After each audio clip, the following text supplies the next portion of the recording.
bàbá. Ìjì tó fẹ́ dominú àgbọ̀nù, ṣé bí Ọlọ́run ni ò gbà fún?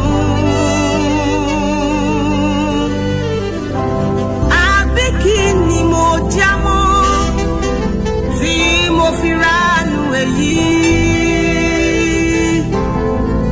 Bí o bá ṣọlá Jésù ni,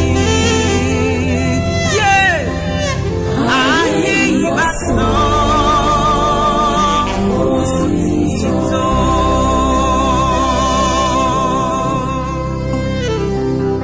Wọn ìbá sọ kó ti tó, wọn alálá kọrí ọmọ ti lọ.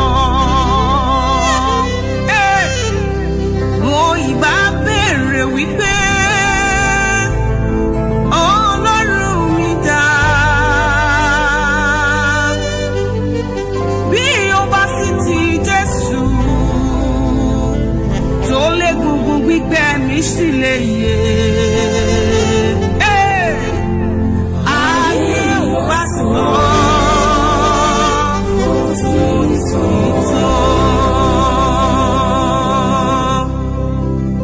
Mo mọ̀ pé mo ránú gbà Jésù, mo dúpẹ́ mo ránú gbà